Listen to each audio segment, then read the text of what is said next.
Satu, dua, tiga. Bismillahirrahmanirrahim. Assalamualaikum warahmatullahi wabarakatuh. Perkenalkan, kami dari kelompok 15 dengan materi pemolehan bahasa dan pembelajaran bahasa, yang dimana saya sendiri atas nama Rizky Hawalia dari kelas B. Nama saya Nur Aziza dari kelas 7B. Di sini kami akan berbincang sedikit mengenai materi kami, yaitu pemolehan bahasa dan pembelajaran bahasa. Baik, Saudari Hawa tahu apa itu pemolehan bahasa dan pembelajaran bahasa? Jadi menurut saya pemolehan dan pembelajaran bahasa adalah dua istilah yang sangat penting dalam bidang psikolinguistik yang harus dipahami dengan baik, yang dimana pemolehan bahasa pertama terjadi melalui interaksi anak dengan lingkungannya, sedangkan pembelajaran bahasa adalah proses aktif yang dilakukan untuk mencapai keterampilan bahasa tertentu.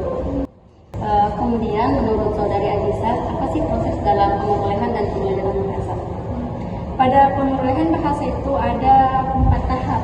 Yang pertama itu tahap prelinguistik dari umur 0 sampai 6 bulan. Dari umur segitu itu mengenali intonasi dulu, bayi mulai mendengarkan suara di sekitarnya. Terus yang kedua itu ada tahap holofrase dari umur 6 bulan sampai 12 bulan. Di situ anak mulai mengucapkan satu kata seperti kata mama. Dan yang tahap ketiga itu ada tahap 2 kata dari umur 12 bulan sampai 24 bulan.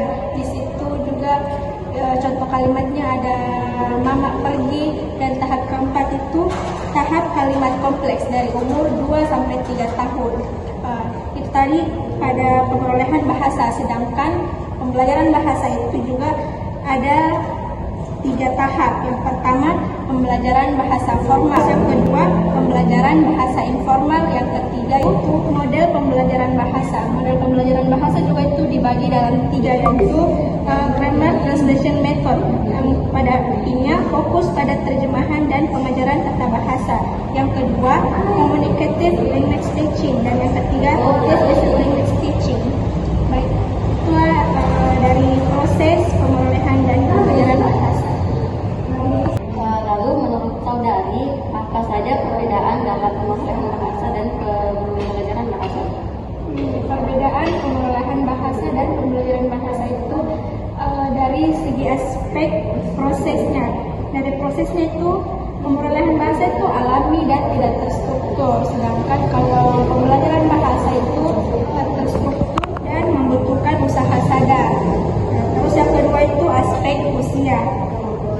Aspek usianya pemolehan bahasa itu biasanya dimulai dari sejak lahir, sedangkan pembelajaran bahasa itu dimulai saat sudah remaja atau dewasa. Terus yang ketiga aspek metode. Kalau pemolehan bahasa itu melalui interaksi secara langsung, sedangkan kalau pembelajaran bahasa melalui pembelajaran formal. Dan yang keempat itu dari aspek motivasi.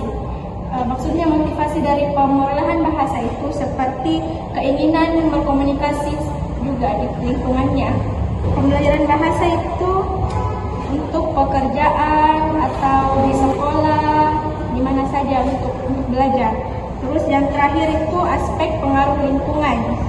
Di sini kalau pemolehan bahasa itu sangat dipengaruhi oleh keluarga dan lingkungan sosial.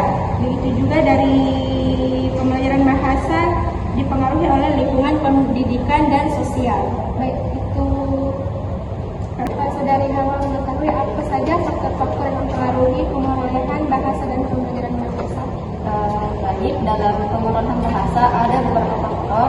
Yang pertama itu faktor kognitif, di mana faktor ini kemampuan anak untuk memahami dan memproses informasi dalam pemolehan bahasa.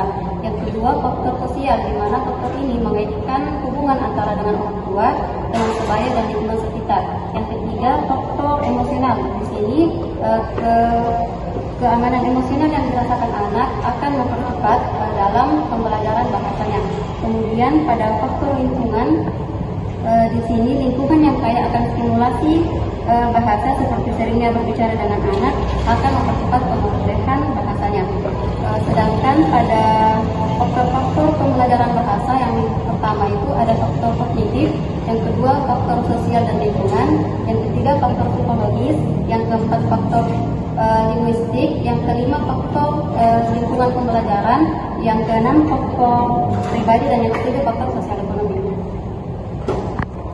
Mungkin cukup sekian perbincangan kami dengan materi pemaparan bahasa dan pembelajaran bahasa, yang dimana tujuan kami dalam membuat video ini untuk memenuhi salah satu tugas mata kuliah pengembangan materi ajar bahasa Indonesia sekolah dasar.